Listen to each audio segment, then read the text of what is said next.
This document here is a series of emails, is that correct? Yes, it is. And you authored some of those, correct? Yes, I did. Well, let's talk about what these relate to. Apparently, when you were applying for the job of Chief of Police of Buckeye, you, in fact, were asked to submit an application, correct? That's correct. And you were asked to submit a polygraph as well, correct? That's correct. And some of that information was presented to you in the prior deposition with Mr. Bodney asking you questions, you recall, about your application. Yes, sir.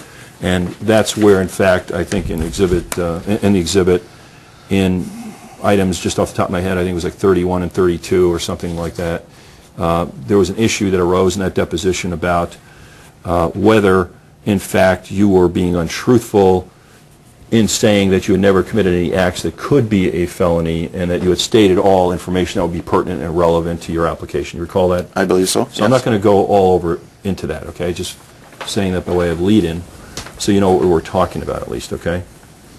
And then what happened is that following that deposition, when Mr. Bodney called to your attention those statements under oath that obviously were not correct, you went back to the Arizona Post Certification Board trying to get someone there to deal with that issue now that you realize that those statements were made, correct?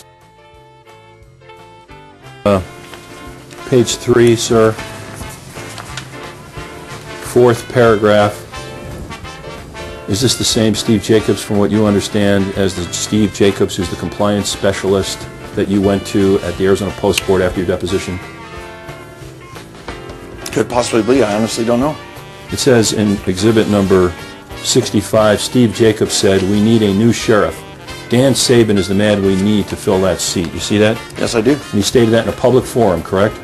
Say that part again? He stated Yes. that in a public forum. That's correct. He endorsed you publicly during the campaign for sheriff. Is that right? That's correct. This would have been published April 15, 2004, and you went to him in 2006 after your deposition specifically to tell him about the fact that you had potentially been untruthful, and it was uncovered in your deposition that you were untruthful in your application, correct? Objective form. Did email him because he was the compliance officer assigned to the Buckeye Police Department.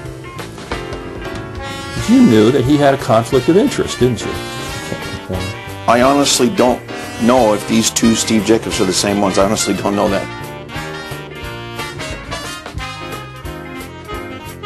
Jacobs is a compliance officer assigned by Arizona Post to oversee compliance at Buckeye Police Department. Okay. He was the obvious choice. Let's get back to my question. Did you know in the time since 2004 that Steve Jacobs had in fact endorsed you for sheriff of Maricopa County? If this is the same Steve Jacobs that's listed in this article, then yes. I don't honestly know that. That's my question. You're telling us that you had no idea that Steve Jacobs, who was the compliance specialist for the town of Buckeye, assigned by the Arizona Post Board to certify your police officers, you had no idea that he had been a supporter of yours in the prior election process?